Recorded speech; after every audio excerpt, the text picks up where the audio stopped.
Bismillahirrahmanirrahim. Assalamu alaikum, dear friends. Welcome back to all of you in quantitative method mock exam part 2.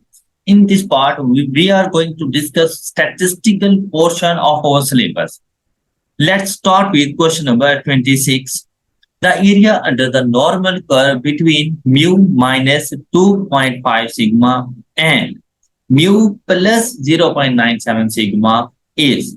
तो बेटा ये जो equation तो आपको नजर आ रही है, ये इन इक्वेशंस का जो ताल्लुक है बेसिकली हमारी इस इक्वेशन से है कि जब भी अननोन वैल्यूज को हम लोगों ने फाइंड करना होता है नॉर्मल डिस्ट्रीब्यूशन के अंदर, एक्स की वैल्यू को फाइंड करना हो तो उसके लिए हम लोग लिखा करते हैं म्यू प्लस माइनस जी सिग्मा। तो बेटा सिग्मा के साथ बेसिकली हमारे पास जी की वैल्यूज मौजूद है। जी की वैल्यू नेगेटिव पॉजिटिव ये बेसिकली डायरेक्शन को शो कर रही होती है कि अगर जी की वैल्यू हमारे पास नेगेटिव हो तो ये हमारे पास लेफ्ट हैंड साइड पे आया करती है, और अगर जी की वैल्यू हमारे पास पॉजिटिव हो तो ये हमारे पास राइट हैंड साइड पर आया करती है। और यहाँ पर जब आपसे कहा गया नॉर्मल कर्व तो बेसिकली नॉर्मल डिस्ट्रीब्यूशन की बात की गई, और इससे मुराद सिमेट्रिकल कर्व होता है हमारे पास। अब जैसे ही हम लोग ये सिमेट्रिकल कर्व ड्रॉ करेंगे, यहाँ पर हमें म्यू की वैल्यू मिल जाएगी, और कहा गया कि म्यू से लेस करना है 2.5 सिग्मा, तो हम लोग यहाँ पर पहुंचे। यहाँ पर हमें जी की वैल्यू मिली -2.5, एंड जब हम लोग इस एरिया में यहाँ पर पहुंचे तो यहाँ पर हमें जी की वैल्यू मिली 0.97, और हमसे कहा गया कि इनके between area under the curve कितना है। तो बेसिकली हम लोगों ने इस चीज के बारे में इंफॉर्मेशन लेनी है। अगर इस एरिया के बारे में हम लोगों ने बताना है तो बेटा हम लोग चेक करेंगे जी की वैल्यू 2.5 पर क्या एरिया आता है। तो उसके लिए हम लोग नॉर्मल डिस्ट्रीब्यूशन और यहां पर पहुंचे हम लोग 2.5, और यहां पर अगर वैल्यू को देखें तो हमारे पास वैल्यू आ रही है 0.4938, और ये जो वैल्यू हमारे पास मौजूद है ये वैल्यू बेसिकली इस एरिया के लिए है, और ये वैल्यू थी हमारे पास 0.4938। फिर हम लोग जाएंगे 0.97 जी की वैल्यू पर एरिया देखने के लिए। तो जहां पर जब हम लोग पहुंचे तो यहां से हमें एरिया का पता चलेगा कुछ इस तरह से। 0.97 हमें फर्स्ट कॉलम से मिलेगा, और इसके साथ जो 7 मौजूद था वो हमें यहां से जाके मिलेगा। तो इसके अंदर जो एरिया आ रहा है वो 0.3340। तो यहां पर कहेंगे 0.3340 यहाँ इस एरिया की प्रोबेबिलिटी है 3340। अब हमने इन दोनों के दरमियान की वैल्यू बतानी थी, तो हम अपने पास इन दोनों एरियाज को ऐड कर देंगे 0.4938 plus 0.3340, and the answer is 0.8278। Option A is correct answer. Now move to question number 27. A dice is rolled 5 times. What is the probability that exactly 2 even number? तो बेटा डाइस का role करना basically हमारे पास independent events है, और ऐसी situation में हम लोग बाइनोमियल प्रोबेबिलिटी डिस्ट्रीब्यूशन अप्लाई क्या करते हैं, NCX multiplied by probability of success raised to power x multiplied by probability of failure raised to power n minus x। तो यहाँ पर 5 बेसिकली हमारे पास n की वैल्यू है 5c, 2 x की वैल्यू है जिसकी प्रोबेबिलिटी फाइंड करनी है, probability of success even numbers का आना। तो प्रोबेबिलिटी ऑफ सक्सेस बेटा एक डाइस में इवन नंबर्स का आना, टोटल एक डाइस में 6 आउट का, उनमें से 3 इवन नंबर्स। तो जब ऐसे ही इसको सिंप्लीफाई किया तो 0.5 आंसर। तो 0.5 raise to power 2 multiplied by 0.5 raised to power 3, 5 minus 2। तो जैसे ही हम अपने कैलकुलेटर पे इस क्वेश्चन को सॉल्व करेंगे, शिफ्ट और डिवीजन की प्रेस करें तो कॉम्बिनेशन सी का साइन आ जाता है 2, उसके बाद मल्टीप्लीकेशन का साइन जरूर लगाया करें। 0.5 का square multiplied by 0.5 raise to power 3 is equal to 5/16। ST की प्रेस करें तो डेसिमल में कन्वर्ट हो जाएगा 0.3125 is the correct answer. Question number 28। Five students M, N, O, P, and Q obtained these marks respectively in a test to find the angle difference between P and N in a pie chart. तो बेटा जैसे ही आप लोगों ने angle के बारे में बताना हो और डिफरेंस हो, तो फिर आपने उनकी एक्चुअल वैल्यूज के दरमियान भी डिफरेंस फाइंड कर लेना। इतने जैसे कि P की एक्चुअल वैल्यू देखें तो वो हमें मिल रही है 75, N की एक्चुअल वैल्यू देखें तो वो हमें मिल रही है 54। आपने इन दोनों वैल्यूज के दरमियान डिफरेंस देखा 21। अब बेसिकली आपने 21 का एंगल फाइंड करना है और उसके लिए आप इन तमाम कंपोनेंट्स को ऐड करें। तो जैसे ही आपने इनको ऐड किया तो आपको सम मिला 330 and multiplied by angle find करने के लिए 360 से मल्टीप्लाई कर दिया जाता है। तो हमारे पास आंसर आ जाएगा 21 divided by 330 and multiplied by 360 is equal to 22.91. Option B is correct answer. In a symmetrical distribution, if standard deviation is this, बेटा सिमेट्रिकल डिस्ट्रीब्यूशन से मुराद नॉर्मल डिस्ट्रीब्यूशन है और यहाँ पर ये नॉर्मल डिस्ट्रीब्यूशन में सिग्मा की वैल्यू आपको मिल गई और मॉड बता दिया गया बेसिकली कंफ्यूज करने के लिए। तो नॉर्मल डिस्ट्रीब्यूशन में बेटा mean, median, mod and Q2 सारे बराबर होते हैं। तो बेसिकली ये मेरे पास नॉर्मल डिस्ट्रीब्यूशन में म्यू की वैल्यू, तो नॉर्मल डिस्ट्रीब्यूशन के पैरामीटर्स का पता चल गया। हमसे कहा कि आपने coefficient of quartile deviation find करके देना है। तो कोफिशिएंट ऑफ क्वार्टाइल डेविएशन का जो हमारे पास फार्मूला होता है वो है Q3 minus Q1 divided by Q3 plus Q1।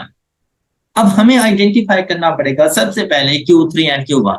तो नॉर्मल डिस्ट्रीब्यूशन की ये प्रॉपर्टी होती है कि उसके अंदर Q1 is equal to mu minus 0.6745 of sigma और Q3 is equal to mu plus 0.6745 of sigma के बराबर होता है।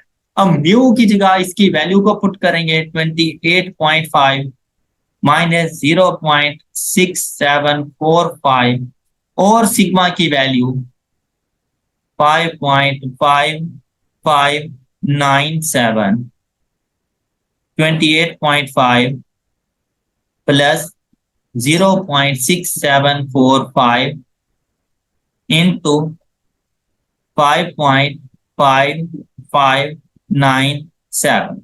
यहां से Q1 एंड Q3 की वैल्यूज हमें मिल जाएंगी जिनकी मदद से हम लोग क्वार्टाइल डेविएशन को फाइंड कर सकते हैं। 28.5 minus 0.6745 of 5.5597 is equal to, the answer is 24.75 and Q3 is 32.25।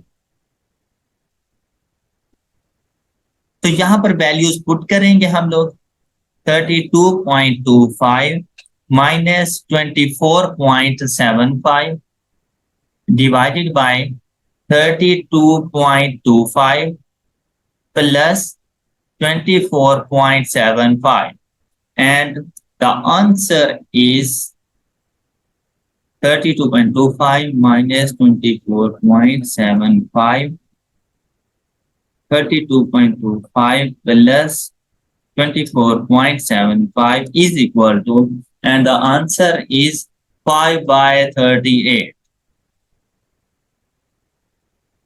Option C is correct answer. I hope आप लोगों को ये कॉन्सेप्ट समझ आ चुका होगा।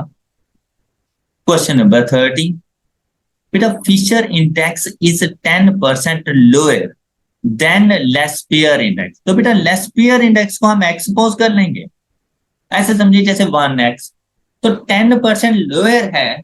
100 अगर इसको सपोज करें 10% लोअर के बाद ये 90% बच जाएगा। और अगर मैं इसको 1 कंसीडर करूं तो 10% लोअर के बाद ये 0.9 ऑफ x हो जाएगा। तो लेस्पियर को हमने सपोज कर लिया x और 10% लोअर होने की वजह से फिशर को सपोज कर दिया 0.9 ऑफ x।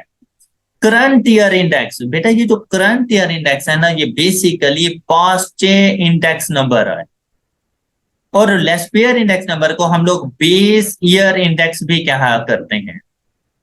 ये सेकंड नेम जरूर याद रखिएगा कि base year index number, Laspeyres index number and current year index number, Paasche index number, और वो आपको बता दिया गया 109.5। हमने फिशर इंडेक्स नंबर फाइंड करके देना है। तो बेटा हमने पढ़ा हुआ है कि Fisher is the geometric mean of Paasche and Laspeyres. तो यहां पर वैल्यूज पुट करने से पहले बेटा हम इसको यूं लिख सकते हैं कि फिशर का square is equal to Paasche multiplied by Laspeyres. तो अब देखें हम इसको लिखेंगे 0.9x का square is equal to 109.5x। यहां से जाकर हम लोग x की वैल्यू को फाइंड कर देंगे। तो x की वैल्यू यहां पर हमें मिलेगी 0.9 का स्क्वायर अगर हम लोग करें तो 0.81x square is equal to 109.5x। एक x से एक x ये पावर कैंसिल हो जाएगा, तो x is equal to 109.5 divided by 0.81। तो जैसे ही हमने इसको सॉल्व किया, divided by 0.81 is equal to, तो हमारे पास Fisher index number sorry x की वैल्यू आ गई 135.18।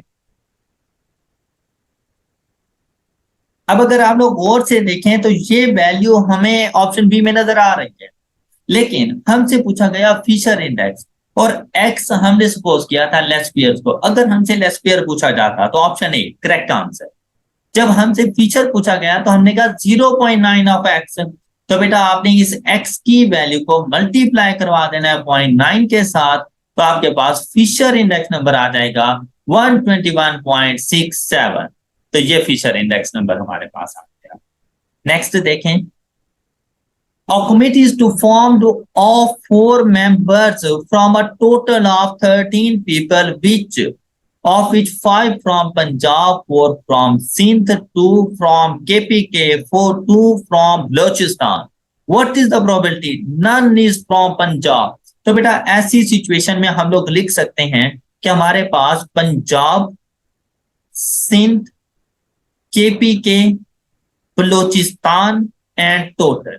पंजाब से टोटल 5, सिंध से 4, KPK से 2, बलोचिस्तान से 2 एंड टोटल आर 13। हमने सिलेक्शन करनी है 4 की, और पंजाब से कोई ना हो इसकी प्रोबेबिलिटी बतानी है।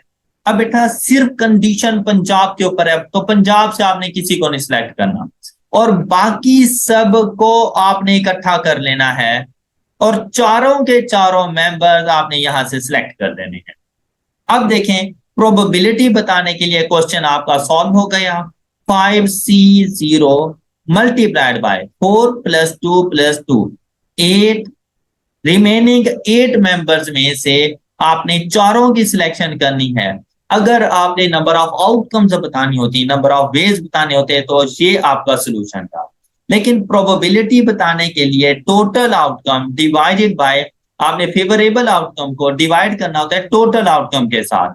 तो प्रोबेबिलिटी के लिए 13C4 कर दिया करें, तो आपके पास इसका आंसर आ जाएगा। फ्रैक्शन ऑन की हमने सबसे पहले 5C0 multiplied by 8C4 divided by 13C4 is equal to 14/143। Percentage में देखें एसडी की हमने प्रेस की 0.0979 मल्टीप्लाइड बाय 100 करेंगे तो आंसर आ जाएगा 9.79%। Question number 32, if two variables are independent then the correlation will be। तो बेटा कोरिलेशन से मुराद होता है रिलेशनशिप। रिलेशनशिप मतलब कभी भी बेटा इंडिपेंडेंट से मुराद होता है एक दूसरे के लिए स्ट्रेंजर होना। तो कभी भी स्ट्रेंजर पर्सन के दरमियान किसी किस्म का कोई रिलेशनशिप नहीं पाया जाता। तो हमेशा याद रखिएगा कि अगर 2 वेरिएबल्स इंडिपेंडेंट हो तो उनके दरमियान कोरिलेशन 0 होती है। Question number 33, find Laspeyres quantity index from the following data. तो बेटा आपको डाटा प्रोवाइड कर दिया गया और आपसे कहा कि लेस्पियर इंडेक्स आपने फाइंड करके देना है, लेकिन साथ में कहा कि Fisher index number is this. अब अगर आप लोग गौर से देखें तो बेटा लेस्पियर क्वांटिटी इंडेक्स के लिए आपको बेस ईयर की क्वांटिटी चाहिए, आपको करंट ईयर की क्वांटिटी चाहिए, और ये दोनों आपको गिवन है। 2017 basically base year, 2018 current year की क्वांटिटी। लेकिन अगर हम लेस्पियर्स की बात करें और क्वांटिटी इंडेक्स हो तो बेटा प्राइसेस को वेटेज दी जाती है, और लेस्पियर ने जो वेटेज दी थी अपने पास बेस ईयर की प्राइसेस को दी थी, इसीलिए हम लोग बेस ईयर इंडेक्स नंबर भी लेस्पियर को कहते रहते हैं।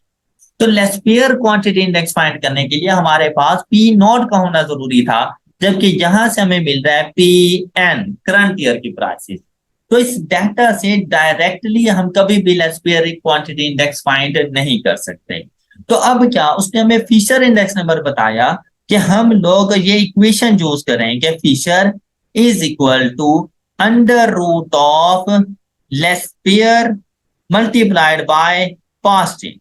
तो ये जो डाटा गिवन है ये बेसिकली पास्ट इंडेक्स नंबर को फाइंड करने के लिए है।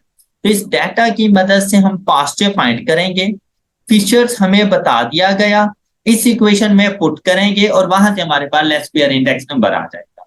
अब बेटा अगर हम बात करें पास्ट इंडेक्स नंबर की, क्वांटिटी इंडेक्स नंबर की, तो ऐसी सिचुएशन में ये तीन इंफॉर्मेशन चाहिए।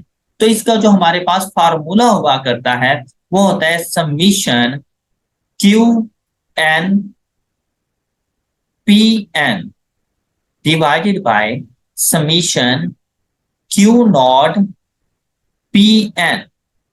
ये हमारे पास होता है पास्ट इंडेक्स नंबर का फार्मूला। अब हमने क्या करना है, हम कैलकुलेटर उठाएंगे और जितनी भी कैलकुलेशंस होगी हम अपने कैलकुलेटर पे जाके सॉल्व करेंगे, और आपने रफ वर्क को इग्नोर करना है, जितना हो सके मिनिमम आपने रफ वर्क करना है। तो ऐसी सिचुएशन में आप एसी की प्रेस करके सेटअप 3 नंबर स्टैटिस्टिक्स पे आए, 2 वेरिएबल्स पे चले जाए। एक्स के कॉलम में आपने न्यूमरेटर और वाई के कॉलम में डिनोमिनेटर की वैल्यूज को पुट करना है। Numerator q n p n, मतलब आपने इन दोनों कॉलम्स को आपस में मल्टीप्लाई करना है और यहां पे लिखते जाना है। और किस तरह से, आपने simply 16 multiplied by 9 is equal to, जो भी प्रोडक्ट बनेगा ऑटोमेटिकली आपका कैलकुलेटर लिख देगा। फिर 70 multiplied by 40, then 100 multiplied by 25, तो ये 2500, 12 मल्टीप्लाइड बाय 100, तो ये 12। ये आपके न्यूमरेटर की वैल्यूज। फिर आपने denominator q naught p n, अब आप लोगों ने जो मल्टीप्लाई करना है यहाँ पर y के कॉलम में, वो आपने क्यू नॉट पी एन इन दोनों को आपस में मल्टीप्लाई करना है। तो इसके लिए आपके पास आ जाएगा 16 इंटू 80, 70 इंटू 25, 100 इंटू 10, तो ये 1000, 12 इंटू 50, ये वैल्यूज। और अब शिफ्ट 1 सम के लिए 3 नंबर, और आप ऐसे समझिए जैसे ये समीशन एक्स लिखा हुआ है। आपका formula summation x by summation y, क्योंकि न्यूमरेटर को आपने एक्स के कॉलम में रखा था और डिनोमिनेटर को वाई के कॉलम में। तो अब आपके पास आंसर आ जाएगा कुछ इस तरह, summation x divided by shift 1 3 summation y 4 is equal to, और इसको मल्टीप्लाइड बाय 100 कर दें तो आपके पास इंडेक्स नंबर आ जाता है पास से 171.49। तो अब आप लोगों को कैलकुलेटर पे इंडेक्स नंबर फाइंड करने के मेथड का भी पता चल गया कि लेस्पियर हो पास्ट हो तो हम लोग इसी तरह से फाइंड कर सकते हैं। अब जाके वैल्यूज को पुट कर देंगे।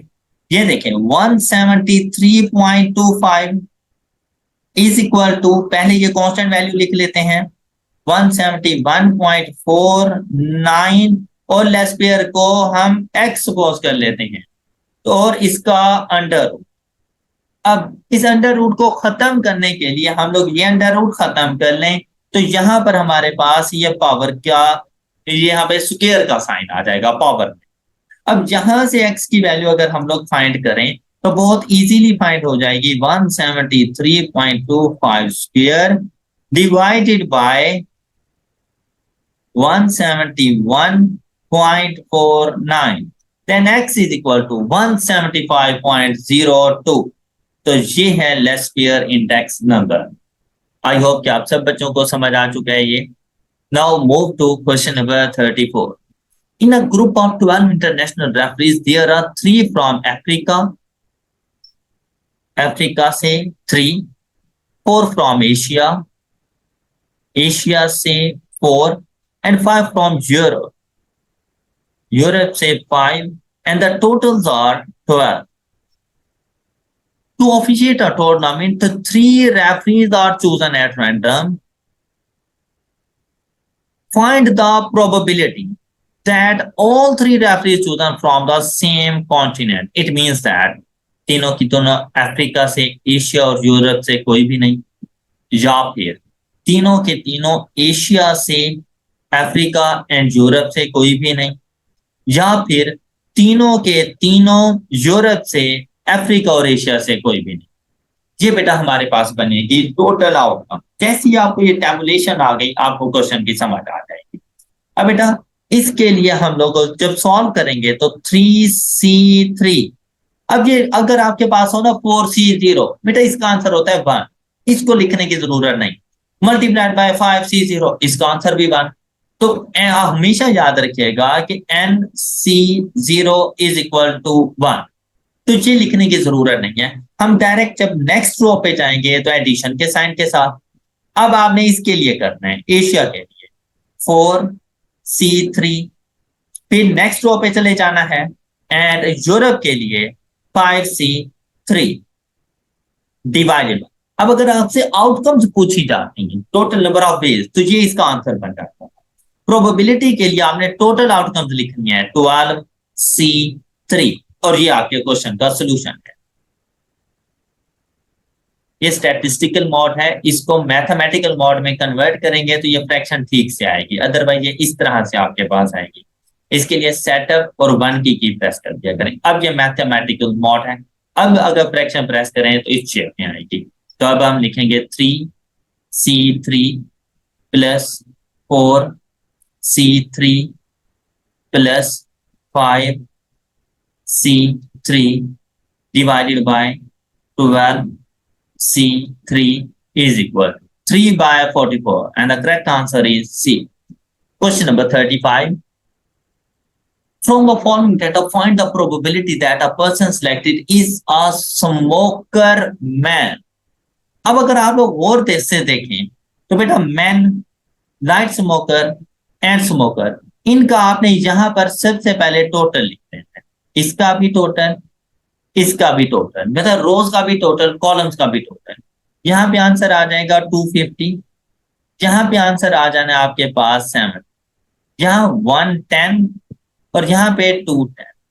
अब अगर इनका आप टोटल करें तो आपको टोटल मिल जाएगा 320।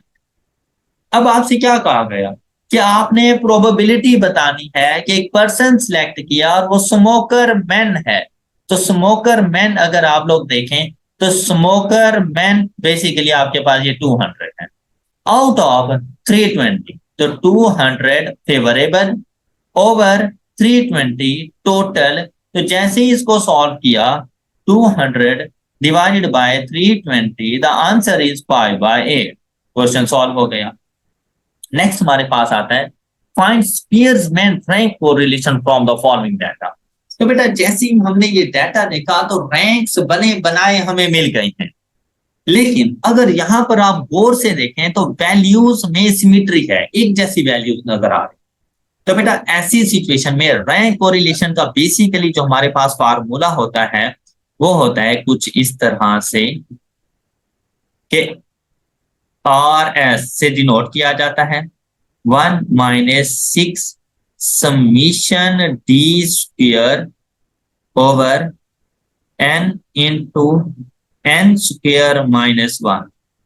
अब जैसे ही हमने देखा कि ये हमारे पास रैंक्स मौजूद हैं, तो हम सबसे पहले डी स्क्वायर फाइंड करेंगे। डी स्क्वायर कैसे फाइंड किया जाता है? बेटा आपने इन दोनों रैंक्स की वैल्यूज के दरमियान डिफरेंस का स्क्वायर लेना है। जैसे 7.5 माइनस 1, तो ये 6.5 का स्क्वायर इज इक्वल टू, तो यहां पर वैल्यू आ जाएगी 42.25, और साथ साथ इनको ऐड करते जाना है।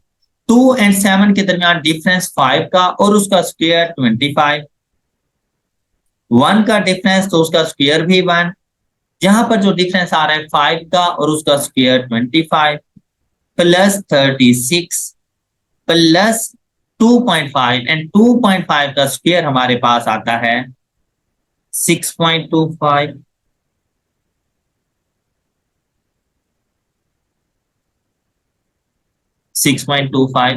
प्लस 1 प्लस 3 का डिफरेंस और 9 इज इक्वल टू, और ये में हमारे पास आ जाएगा समीशन डी स्क्वायर। तो देखिए हमारे पास समीशन डी स्क्वायर की वैल्यू क्या आ रही है, 42.25 plus 25 plus 1 plus 25 plus 36 plus 6.25 plus 1 plus 9, तो समीशन डी स्क्वायर हमारे पास आ जाता है 145.5। अच्छा बेटा, अगर वैल्यूज के दरमियान कोई भी कॉमन वैल्यूज हमारे पास ना होती तो हम लोग यही सम की वैल्यू जाके फार्मूले में पुट करते थे। लेकिन अगर आप यहां पर गौर से देखें तो 7.5 7.5 टू कॉमन वैल्यूज मिल गई, साथ में और गौर से देखें तो 2 2 एंड 2 3 कॉमन वैल्यूज हमें एक्स में मिल गई। तो बेटा इसके लिए एडजस्टमेंट की जाती है, और एडजस्टमेंट क्या है, हमेशा याद रखिएगा कि अगर 2 कॉमन वैल्यूज हों तो एडजस्टिंग फैक्टर होता है 0.5, तो 0.7.5 टू वैल्यूज थी कॉमन, इनके लिए एडजस्टिंग फैक्टर आ गया 0.5 प्लस, और अगर 3 कॉमन वैल्यूज हों तो इनके लिए एडजस्टिंग फैक्टर होता है 2। आपने ये बात बस याद रख लेनी है कि अगर 2 वैल्यूज हों तो एडजस्टिंग फैक्टर आता रहता है 0.5, और अगर 3 वैल्यूज हों तो एडजस्टिंग फैक्टर आता रहता है 2। और अब y में जाके देखें तो y में मुझे 2.5 2.5 दो कॉमन वैल्यूज मिली, तो इनके लिए एडजस्टिंग फैक्टर 0.5। फिर देखें तो आपको यहां पर ये 5 5 5 ये 3 वैल्यूज कॉमन मिली, तो इनके लिए एडजस्टिंग फैक्टर आ जाएगा 2। और अब जाकर आपने इसको ऐड कर लेना है, 0.5 plus 2 plus 0.5 plus 2 is equal to, and the answer is 150.5। अब ये जाकर आपने फार्मूले में पुट किया,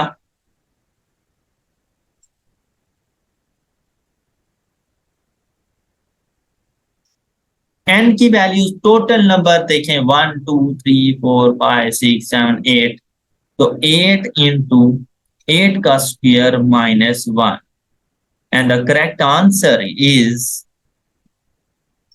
1 माइनस, अब फ्रैक्शन ऑन करनी है, 6 इंटू 150.5 डिवाइडेड बाय 8 इंटू 8 का square minus 1 is equal to, and answer is minus 0.79। जी आपके पास रैंक कोरिलेशन आ गया है।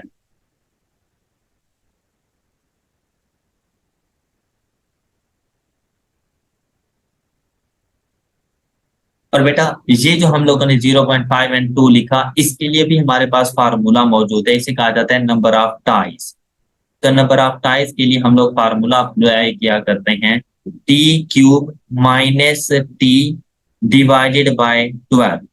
अब अगर आप लोग देखें टी से मुराद है नंबर ऑफ टाइज, अगर 2 टाइज हों तो 2 क्यूब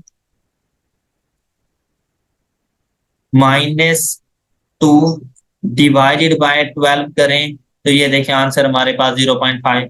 और अगर 3 नंबर टाइज में चले जाएं तो टी की जगह पे आ जाएगा 3 का cube minus 3 is equal to तो 2। तो ये हम लोग इस फार्मूले की मदद से ये 0.5 एंड 2 लिखा करते हैं। अब अगर सपोज 4 वैल्यूज कॉमन में आ जाएं, टाई हो जाएं, तो 4 माइनस यहाँ पे 4 इज इक्वल टू, तो इसके लिए 5 आंसर। लेकिन हमारे इधर क्वेश्चन के अंदर 4 वैल्यूज का कॉमन होना बहुत कम, रियर केसेस है, ऐसा नहीं। नेक्स्ट बेटा क्वेश्चन नंबर 37 देखें। कहते हैं among 16 trucks 5 emit excessive amount of smoke। तो हम लोग कह देते हैं स्मोक एंड नॉन स्मोक। 5 ऐसी हैं जो स्मोक इमिट, टोटल हैं 16, तो नॉन स्मोक के लिए 11। कहते हैं ये 8 ड्रग्स आर रैंडमली सिलेक्टेड, आपने सिलेक्शन की ऐड की। What is the probability at least 4 of drugs emits, मतलब एटलीस्ट 4 से मुराद 4 एंड 5।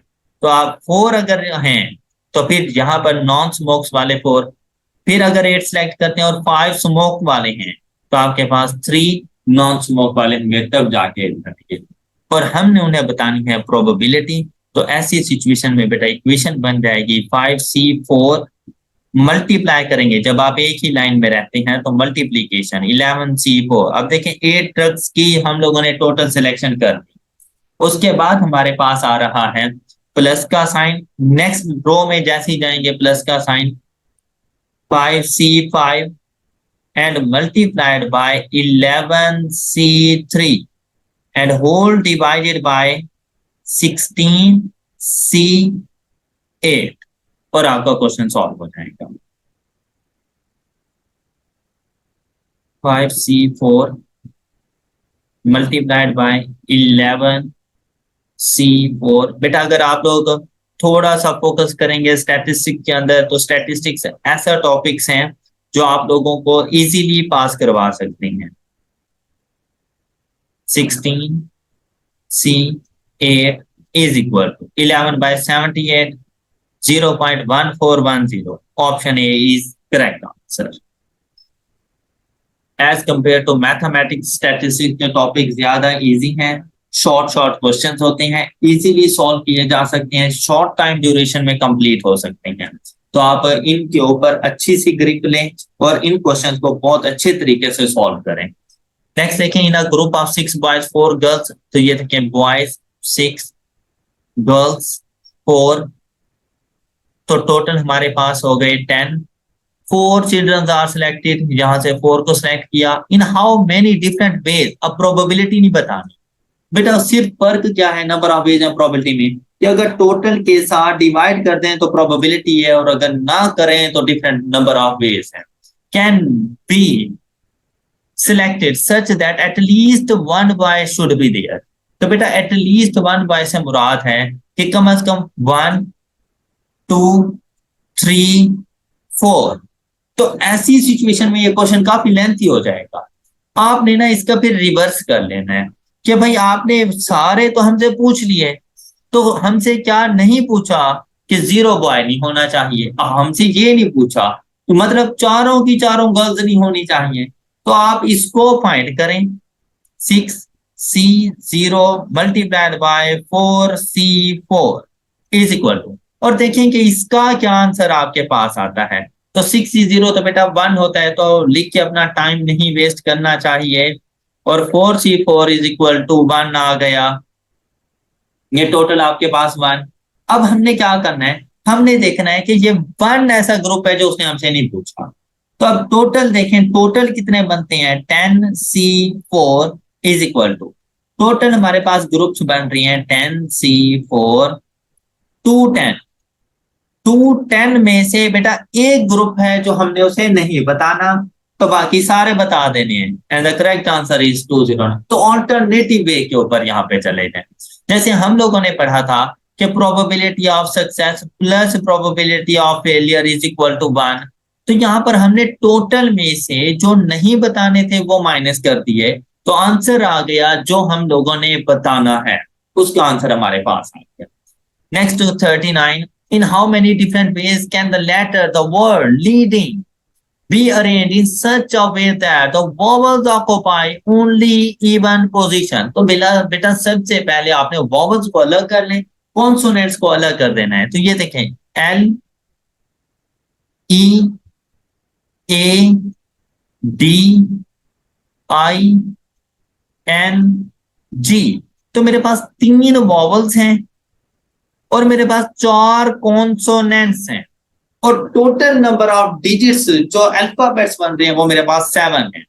तो अगर मैं यहाँ पे ये कहूं कि ये देखिए ये इस तरह से 1 ये पोजीशंस हैं, 2 और अच्छा इस तरह से हम लोग कर लेते हैं कि फर्स्ट पोजीशन। अब देखिए फर्स्ट पोजीशन मेरे पास आ रही है ऑड नंबर्स की, तो ऑड नंबर पे मैं कॉन्सोनेंट को रखूंगा। सेकंड पोजीशन इवन है तो यहां पर मैं जाकर वॉवल्स को रखूंगा। थर्ड पोजीशन फिर consonant. Fourth vowel even position है तो वॉवल्स आ जाएंगे। फिर फिफ्थ नंबर पे कॉन्सोनेंट आ जाएगा, सिक्स्थ नंबर पे वॉवल चला जाएगा और फिर सेवंथ नंबर पे कॉन्सोनेंट आ जाएगा।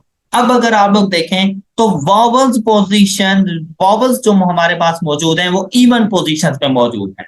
अब इसके लिए देखें सबसे पहली अरेंजमेंट हम लोग कॉन्सोनेंट की सिलेक्शन करेंगे। तो मेरे पास कॉन्सोनेंट 4 हैं तो चारों में से कोई सा एक आ जाएगा 4। नेक्स्ट कॉन्सोनेंट में 3, नेक्स्ट में 2 और नेक्स्ट में लास्ट। फिर वॉवल्स को बुलाया, फर्स्ट पोजीशन तीनों में से कोई आ जाएगा। फिर एक की सिलेक्शन हो गई बाकी 2, फिर 2 की सिलेक्शन हो गई एक ही रहता है वो इधर आ जाएगा और इन सब को आपस में हम लोग मल्टीप्लाई करवा देंगे and the correct answer is 144। Mean of certain normal distribution is 5 and standard deviation is 0.03. You are required to find the probability of 5 plus minus 0.06. तो बेटा यहां पर एक प्रॉपर्टी यूज हो रही है, मैं इस 5 को लिख सकता हूं 5 प्लस माइनस 2 इंटू 0.03। तो देखिए ये बिल्कुल सेम बना जाएगा, प्लस माइनस 0.06 को मैंने लिख दिया 2 इंटू 0.03। अब मैं इसको लिख सकता हूं म्यू प्लस माइनस 2 सिग्मा। अब ये हमारे पास प्रॉपर्टी आ गई। बेटा हम लोगों ने पढ़ा हुआ है कि mu plus minus sigma, mu plus minus 2 sigma and mu plus minus 3 sigma, ये प्रॉपर्टीज। और अगर ये सिचुएशन हो तो आंसर होता है 68.26। अगर 2 सिग्मा के साथ आ जाए तो 95.44 और अगर 3 सिग्मा के साथ आ जाए तो 99.7% प्रोबेबिलिटीज हुआ करती है। तो यहां पर बेसिकली ये हमसे प्रॉपर्टी पूछी गई कि इसकी वैल्यू क्या है, तो ये हमारे पास 95.44। Question number 41. 5 digits are given. Find the probability 5-digit number will be made without replacement such that 7 is first number and 8 is last. बेटा टोटल 5 digits given है और हम लोगों ने 5 digit नंबर ही बताना है। जैसे कि 5 digit नंबर में बेटा unit place, 10th place, 100, 1000 and 10,000 place. अब देखिए ये 5 डिजिट नंबर मेरे पास बन जाएगा, लेकिन मुझसे कहा गया कि फर्स्ट नंबर 7 होना चाहिए, 7 के अलावा कोई भी नहीं। तो बेटा फर्स्ट नंबर के लिए मेरे पास सिर्फ एक ही ऑप्शन मौजूद है और लास्ट नंबर डिजिट 8 होना चाहिए, तो लास्ट यूनिट प्लेस के लिए भी मेरे पास एक ही ऑप्शन मौजूद है। अब टोटल मेरे पास 5 डिजिट्स हैं, उनमें से 2 की सिलेक्शन हो चुकी है, विदाउट रिप्लेसमेंट है, हम रेपिटेशन अलाउ नहीं कर सकते, रेपिटेशन नॉट अलाउड। तो ऐसी सिचुएशन में 5 में से 2 की सिलेक्शन हो गई, बाकी 3 रह गए। तो इन पोजीशंस पर उन तीनों में से कोई सा एक आ जाएगा। फिर 3 की सिलेक्शन हो गई, 2 रह गए, 100 प्लेस पे दोनों में से कोई सा एक आ जाएगा। अब सिर्फ एक डिजिट रह गया जो कि 10th पोजीशन पे चला जाएगा और हम इनको आपस में मल्टीप्लाई करवा दें तो टोटल हमारे, और अब यहां पे देखें तो टोटल हमारे पास जो आउटकम्स बनती है वो बनती है 6। लेकिन हमसे क्या पूछा गया, फाइंड द प्रोबेबिलिटी। तो प्रोबेबिलिटी के लिए अब आपने इसको डिवाइड करना है टोटल के साथ, और टोटल क्या होता है 5 का फैक्टोरियल। कि अगर किसी किस्म की कोई कंडीशन ना होती तो हम इसको इस तरह से जाके सॉल्व करते और इसे लिखा जाता है 5 का फैक्टोरियल। तो ये आपका क्वेश्चन कुछ इस तरह से सॉल्व हो जाता। तो हम लोग लिख सकते थे 6 डिवाइडेड बाय 5 शिफ्ट और ये की प्रेस करें तो factorial is equal to 1/20। Question number 42, if variance of x and y are 16 and 20। तो बेटा आपसे कह रहे हैं variance of x is equal to 16 and variance of y is equal to 25. X has 49% influence in the variance of y. तो बेटा ये basically आपके पास कोफिशिएंट ऑफ डिटर्मिनेशन होता है, कोरिलेशन कोफिशिएंट का स्क्वायर, कोफिशिएंट ऑफ डिटर्मिनेशन, और ये होता है influence in variation of y due to x। तो इसे कहा जाता है, ये बेसिकली इनडायरेक्ट वे में कोएफिशिएंट ऑफ डिटर्मिनेशन बताया गया 0.49। अब अगर आप देखें वेरिएंस ऑफ x 16 है तो मतलब स्टैंडर्ड डेविएशन ऑफ x क्या होगा अगर जरूरत पड़े तो 16 का √4। स्टैंडर्ड डेविएशन ऑफ y मेरे पास क्या हो जाएगा 5 और मेरे पास r की वैल्यू क्या हो जाएगी 0.7। इन सब का √, लेंगे तो ये हमारे पास आ जाए। कहा गया regression coefficient x on y हमने बताना है बेटा, इसको डिनोट किया जाता है b x ऑन y। और अगर ये तीन इंफॉर्मेशन हमें गिवन हो, correlation coefficient, standard deviation of x and standard deviation of y, तो रिग्रेशन कोफिशिएंट फाइंड करने का फार्मूला होता है r multiplied by standard deviation of x divided by standard deviation of y। अब जस्ट हमने values को put कर लेना था 0.7 multiplied by standard deviation of x 4 divided by standard deviation of y 5 and the answer is 0.7 multiplied by 4 and divided by 5 is equal to 0.56. Question number 43, following regression lines. बेटा ये regression lines given है, ये x on y regression line है, ये y on x है, तो कहते हैं एक्सप्लेन्ड वेरिएशन। तो बेटा एक्सप्लेन्ड वेरिएशन से मुराद होता है कोफिशिएंट ऑफ डिटर्मिनेशन। तो सबसे पहले हम लोग देखेंगे कोफिशिएंट ऑफ डिटर्मिनेशन। तो अगर इस लाइन को हम लोग देखें तो इस लाइन को लिखा जाएगा, ये x ऑन y है तो हम इसे लिखेंगे x is equal to -2y + 3।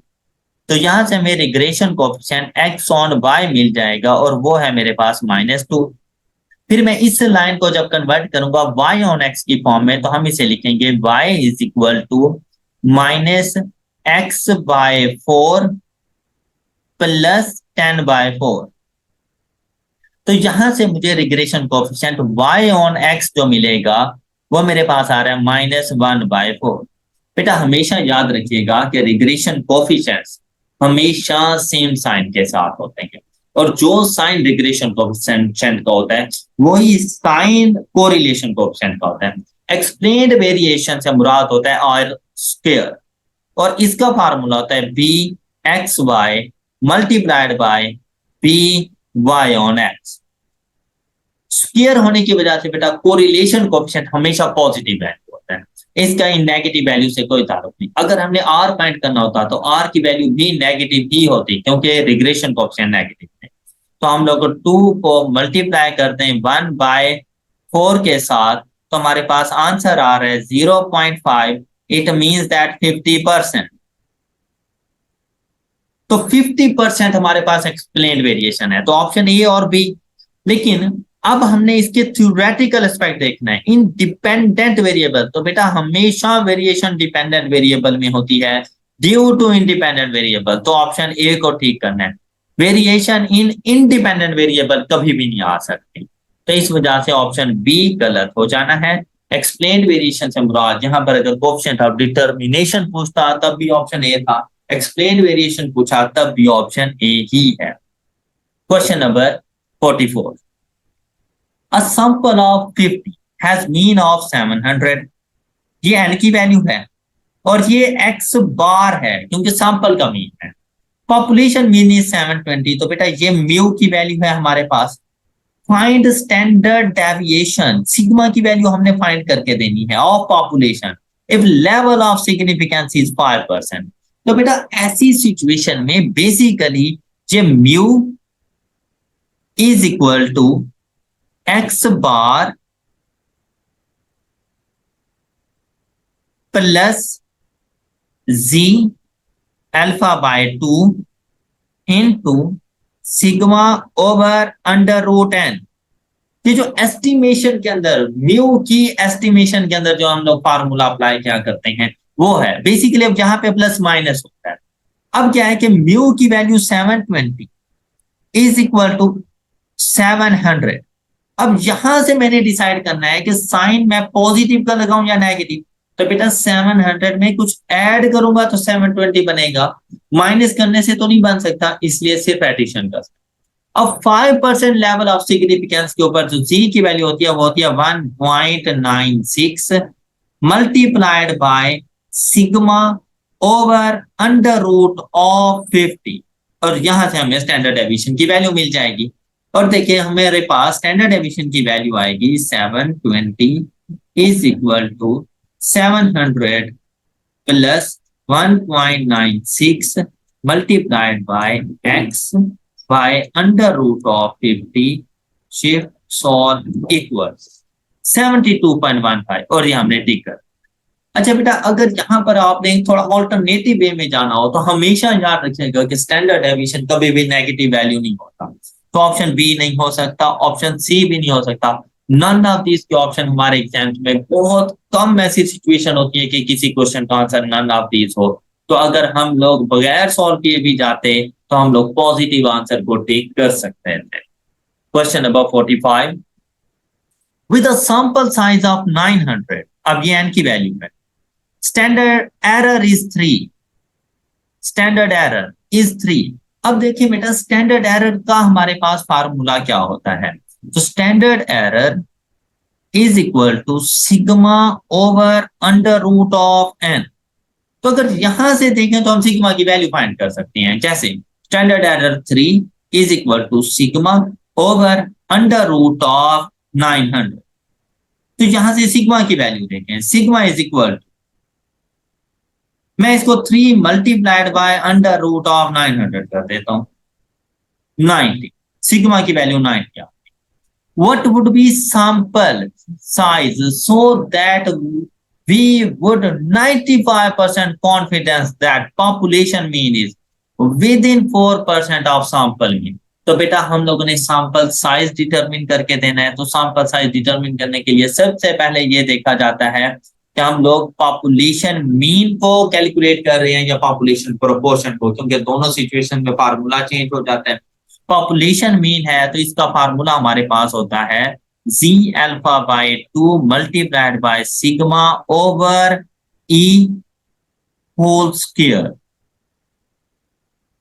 तो बेटा 95% कॉन्फिडेंस लेवल या 5% रिस्क लेवल पे जी की वैल्यू होती है 1.96 मल्टीप्लाई सिग्मा हमने यहां से फाइंड कर लिया 90, error E stands for error, ये आइलर नंबर नहीं है, ये एरर विद इन के साइन के साथ जो वैल्यू होती है ये एरर की वैल्यू होती है।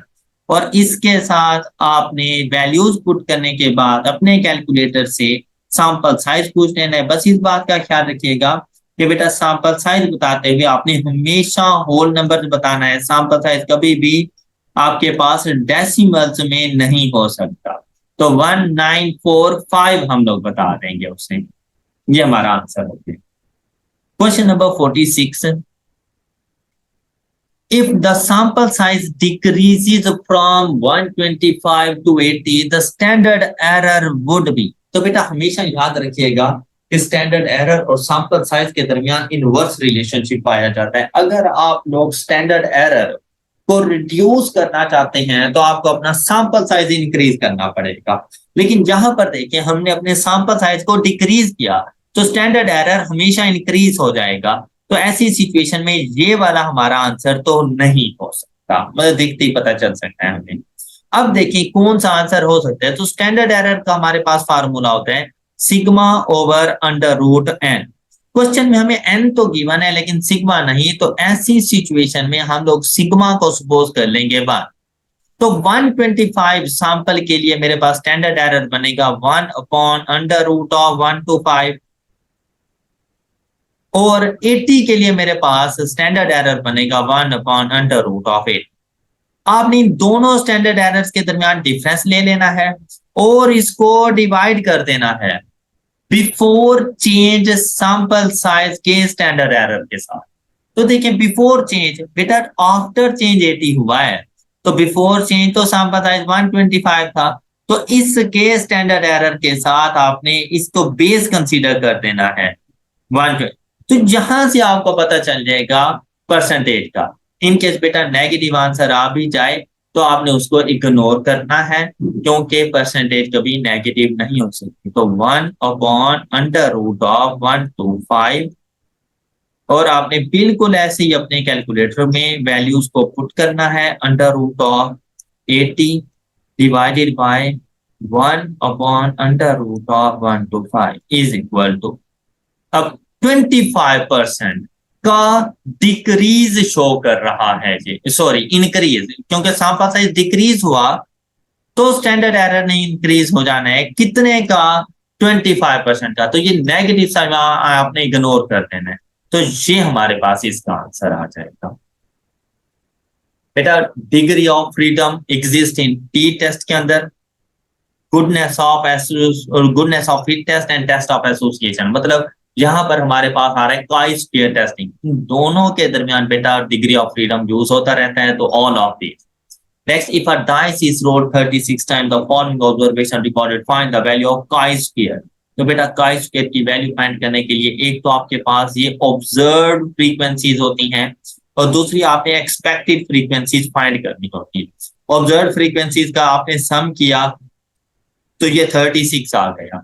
तो हमेशा याद रखिएगा कि एक्सपेक्टेड फ्रीक्वेंसीज का सम भी हमेशा ऑब्जर्व फ्रीक्वेंसीज के सम के इक्वल होता है। ये प्रॉपर्टी आपने हमेशा याद रखनी है कि sum of observe frequencies always equal to sum of expected values. अब जब भी बेटा एक डाइस को रोल किया जाता है तो हमेशा इसके दरमियान इक्वलिटी पाई जाती है कि हर नंबर के आने के चांसेस इक्वल होते हैं। तो जब हम 63 टाइम्स एक डाइस को रोल करेंगे तो 1 के आने के चांसेस 6 होंगे, 2 के आने के भी 6, इक्वलिटी पाई जाएगी सबके दरमियान। तो देखें जैसे ही आप इन सब को आपस में ऐड करें तो 36 ही आपके पास बन जाता है। अब काई स्क्वायर की वैल्यू फाइंड करने का जो हमारे पास फार्मूला मौजूद है वो हमारे पास होता है O minus E cos square divided bye E, और इस सब का सम, ये काई स्क्वायर का हमारे पास फार्मूला मौजूद होता है। अब हमने क्या करना है, हमने O माइनस E ये वैल्यूज फाइंड करते जाना है। हम लोग यहां पर आएंगे इस तरह से, O minus E cos square divided bye E is equal 2/3। तो हमने यहां पे इसे लिख दिया 2/3। फिर बेटा E की वैल्यू नहीं चेंज हो रही, सिर्फ यहाँ पे अब 6 माइनस 6 करें तो ये तो हमारे पास 0 आ जाएगा, डिफरेंस 0। फिर 10, तो सिर्फ आपने इस 8 को 10 के साथ रिप्लेस कर दिया, 8/3। नेक्स्ट देखें 5, 1/6, तो ये भी हमारे पास 1/6। और यहां पर अगर आप लोग देखें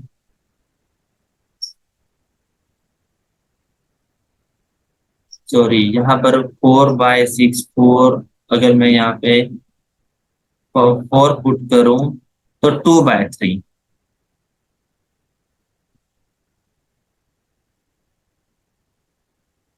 थ्री पुट करें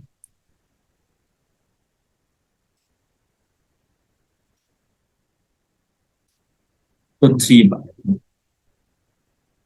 और इन सब को जाकर हमने सम कर देना है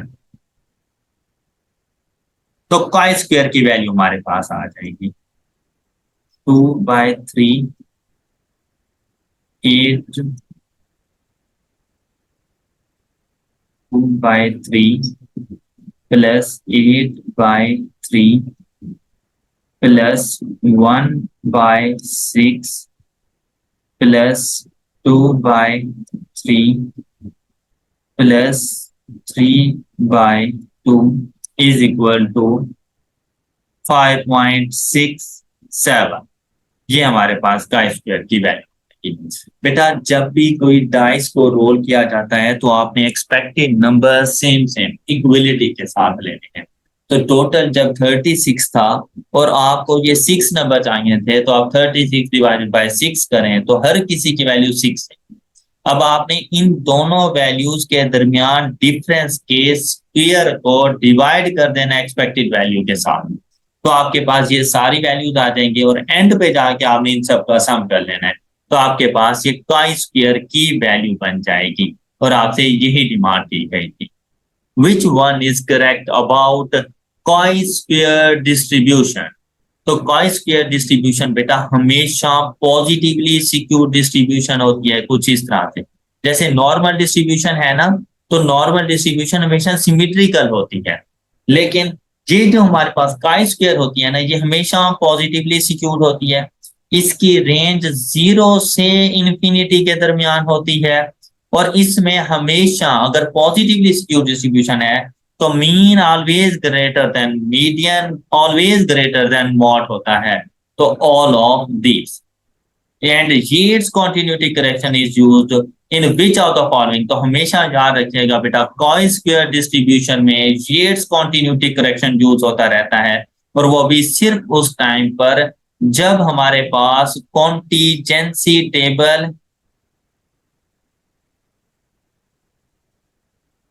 टेबल ऑफ ऑर्डर